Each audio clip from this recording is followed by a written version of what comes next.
सत्यावरती ठाम राहायचं कसं?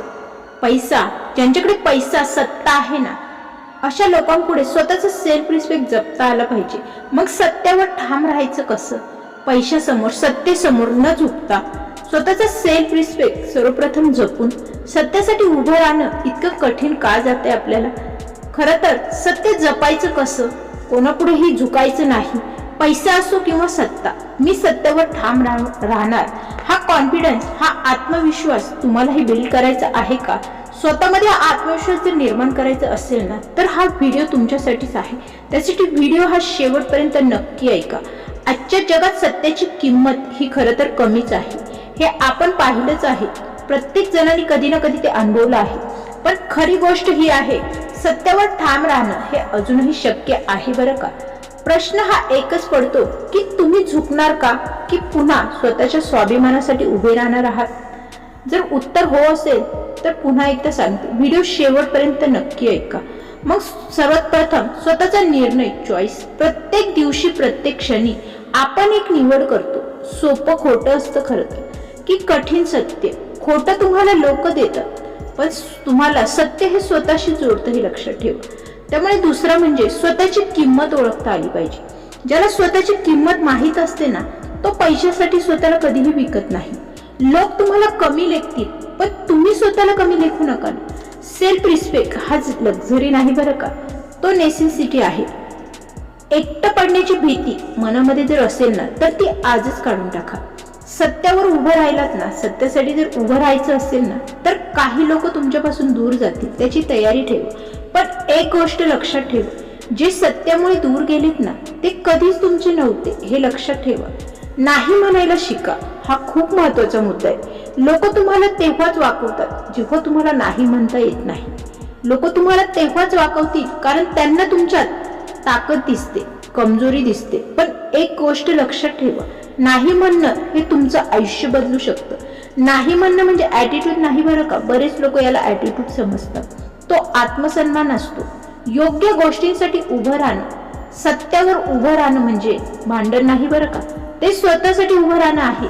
जिथे अन्याय दिसतो ना, तिथे शांत राहणं, त्या अन्यायाला साथ देणं. लोक काय म्हणतील हा विचार सर्वप्रथम मनामधून काढून टाका. लोक काय म्हणतील ही खरं तर कैद आहे, ज्यामध्ये आपण अडकून पडलो आहोत. आजच त्या कैदेतून स्वतःला मोकळं करा. लोक आज बोलतील पण उद्या विसरतीलही, पण तुम्ही स्वतःला धोका दिलात तर आयुष्यात लक्षात राहील अशा गोष्टी मात्र तुम्ही विसरूनही जाल. वेळ आणि सत्याला वेळ लागतो, हे लक्षात घ्या, पण तो हरत नाही. आज तुम्ही हरल्यासारखे जरी तुम्हाला वाटत असेल ना, पण उद्या मात्र नक्की तुम्ही जिंकाल, कारण सत्य तुमच्या सोबत आहे. दबावाला सामोरे जाणं हा स्वभाव ठेवू नका. प्रेशर हे येणारच, पैशांचा, नात्यांचा, समाजाचा, सत्तेचा. पण दबावाखाली तुटायचं नाही, आपल्याला घडायचं आहे, हे लक्षात ठेव. शांत ताकद तुम्हाला ओरडायची गरज नाही बरं का. सत्याला आवाज नसतो, ताकद असते. तुमची शांतता तुमचं उत्तरच बनते. त्यामुळे शांत राहून समोरच्याला उत्तर द्यायला शिका. स्वतःचा मार्ग, सगळे ज्या रस्त्याने जातात तोच योग्य असतो असं नाही बरं का. कधी कधी एकट्याने चाललेला रस्ता देखील तुम्हाला योग्य ठिकाणी नेऊन पोहोचवतो. यशाची खरी व्याख्याच खरं तर यश म्हणजे पैसा नाही बरं का. यश म्हणजे शांत झोप. जिथे मन शांत आहे ना, तिथेच खरी श्रीमंती असते. तुम्ही जग बदलू शकणार नाही, पण स्वतःला मात्र नक्कीच बदलू शकता.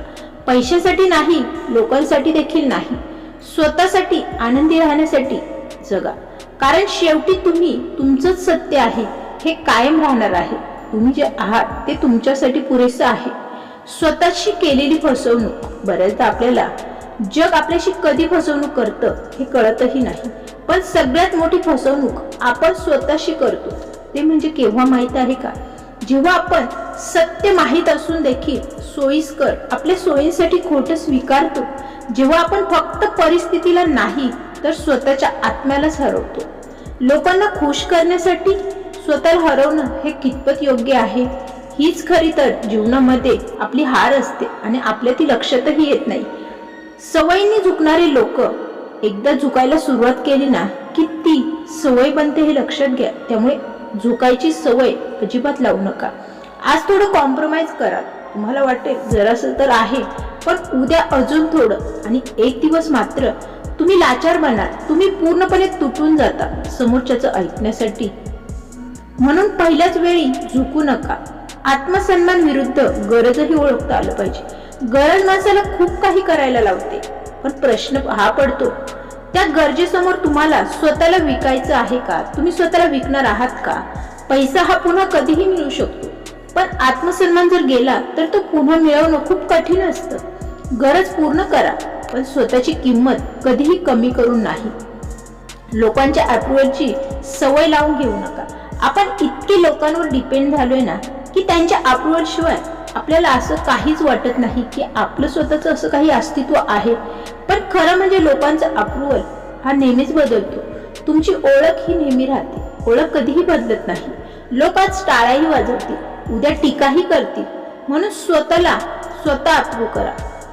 भीतीवर विजय मिळवता आला पाहिजे. भीती ही सत्तेची सर्वात मोठी ताकद असते.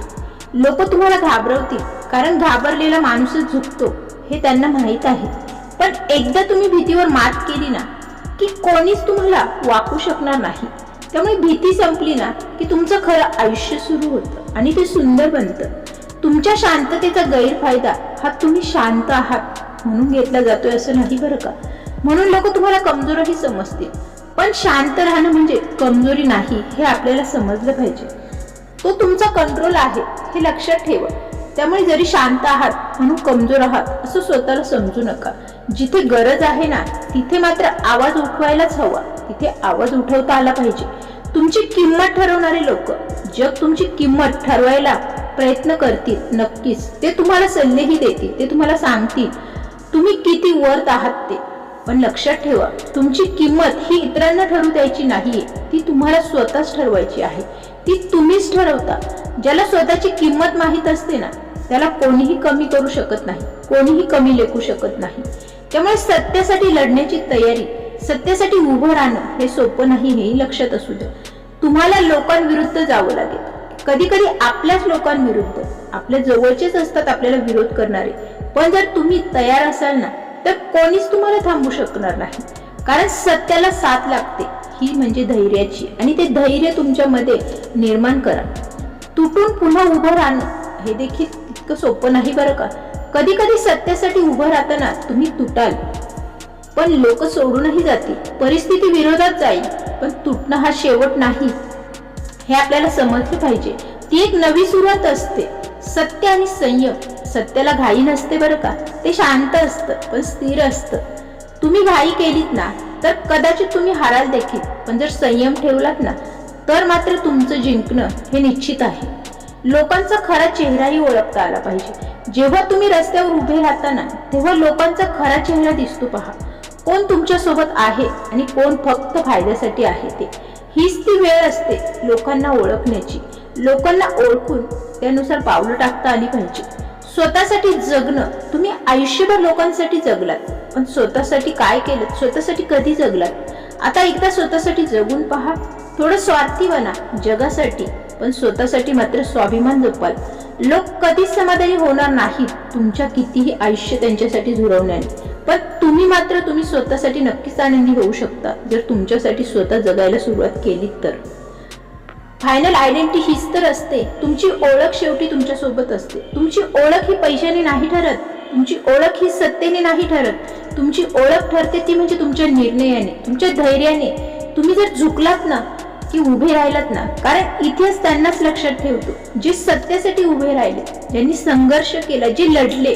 पैसा आणि सत्ता या गोष्टी क्षणिक असतात, त्या येतात आणि जातातही, पण सत्यावर उभं राहणं हीच तुमची खरी ओळख असते आणि हे प्रत्येकाला समजलंच पाहिजे. त्यामुळे सत्यासाठी उभं राहायला कधीही डगमगू नका.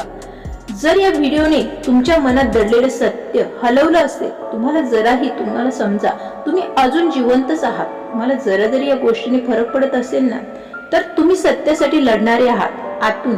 कारण आजकाल लोक जगतात शरीराने पण मरतात मात्र विचारांनी. त्यामुळे हा थॉट्स हा फक्त एक चॅनेल नाही, हा प्रत्येक त्या माणसाचा आवाज आहे जो सत्यासाठी उभं राहायला घाबरत नाही. इथे आपण लोकांना बदलत नाही, इथे आपण विचार बदलतो. जर तुम्हालाही स्वतःसाठी उभं राहायचं असेल तर या प्रवासाचा भाग नक्की बना आणि चॅनेलला सबस्क्राईब मात्र नक्की करा. कारण इथे फक्त व्हिडिओ बनत नाही, इथे तुमच्यासारख्या लोकांच्या भावना बोलतात. आणि लक्षात ठेवा, जग काहीही म्हणू पण स्वतःला कधीच खोटं ठरू नका. मी पुन्हा भेटेन एका नवीन विचारांसोबत लवकरच. भेटूया. तोपर्यंत धन्यवाद.